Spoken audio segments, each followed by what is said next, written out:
અમરેલી જિલ્લાના પ્રોહિબિશનના 3 ગુનામાં 7 મહિનાથી નાસ્તા ફરતા વોન્ટેડ હિસ્ટ્રી શીટર આરોપી શિવરાજ ઉર્ફે મુન્ના રામભાઈ વેંછિયાને અમરેલી પોલીસ 4 મહિનાથી શોધ કરતી હતી। ઉત્તરાખંડના નૈનીતાલ ખાતેથી ઝડપી લેવામાં એલસીબીને સફળતા મળી છે। આરોપી શિવરાજ ઉર્ફે મુન્ના રામભાઈ વેંછિયા પહેલેથી જ ગુનાહિત ઇતિહાસ ધરાવે છે। એલસીબીએ હિસ્ટ્રી શીટર આરોપીની ટેકનિકલ સોર્સ અને બાતમીના આધારે ઝડપી પાડ્યો હતો। કરવામાં અમરેલી જિલ્લા પોલીસને સફળતા મળી છે। આજે આરોપી છે એમના ઘણું બધું ગુનાહિત ઇતિહાસ છે।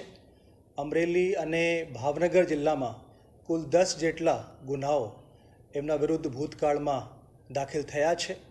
આમાં સાવરકુંડલા રૂરલમાં જે ટ્રિપલ મર્ડર થયું હતું એ પણ એમાં મુખ્ય આરોપી શિવરાજ ઉર્ફે મુન્નો છે। એના સિવાય ગુસ્સી ટોકમાં પણ એમના અને એમની ટોળકી વિરુદ્ધમાં ગુનો દાખલ કરવામાં આવ્યું હતું। તો એને અમારા જે ટીમના સદસ્યો છે એલસીબીની ટીમ છેલ્લા 4 માસથી એમના પાછળ હતી।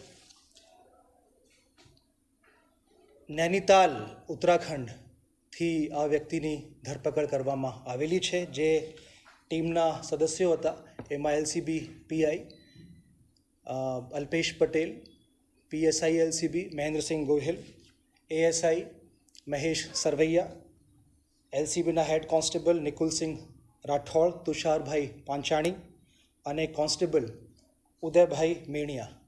આ ટીમ દ્વારા આરોપીની નૈનીતાલ ઉત્તરાખંડ ખાતેથી ધરપકડ કરવામાં આવેલી છે।